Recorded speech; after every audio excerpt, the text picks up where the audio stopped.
Okay, I get it. Kailangan mo rin ng police clearance from Taiwan? So, if you wanna know how to get it, just keep on watching and I'll tell you how.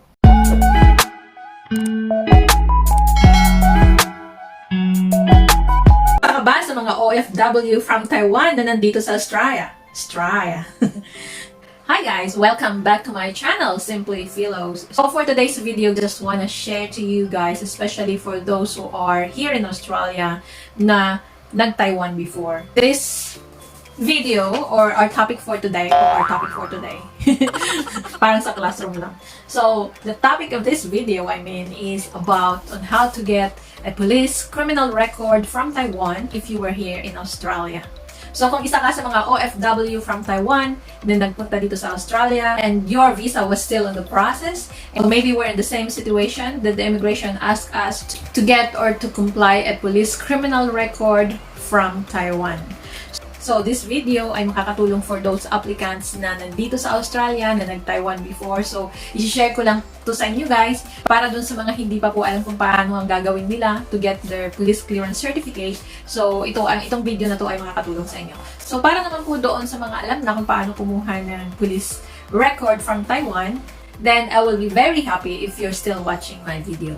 And then you can comment down below your experiences as well, and suggestion, and kung meron ba ako mga information na hindi may bibigay ng maayos dito for the clarification of our fellow Filipinos na nandito sa Australia na nagsisik or nagko-comply ng requirements for immigration, like the police clearance from Taiwan.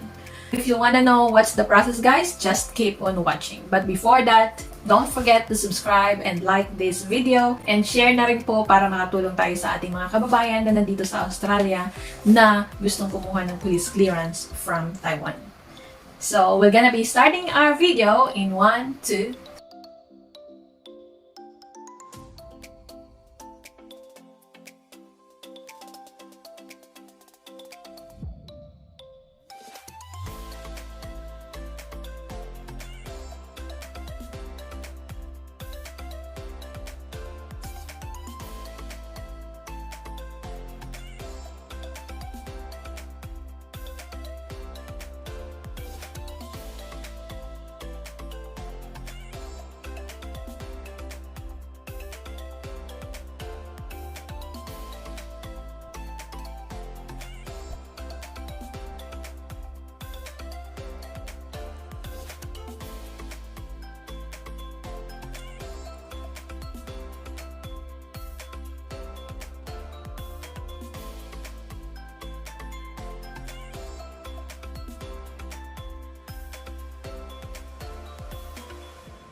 Okay, for those who are here in Queensland, Australia, this is their office in Brisbane City.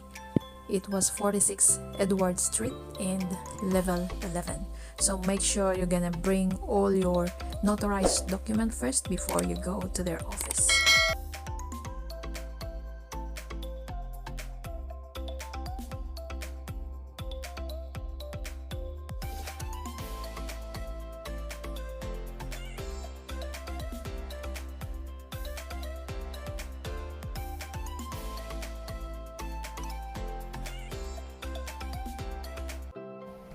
Okay, so that's it for today's video guys. I hope this video ay nakatulong sa inyo, and kung may clarification at may mga tanong kayo dyan, don't hesitate to put it on the comment section down below, and I'm gonna try my best to answer those questions. So thank you guys for watching. I hope everybody is well and keep safe everyone. See you on my next upload. Bye!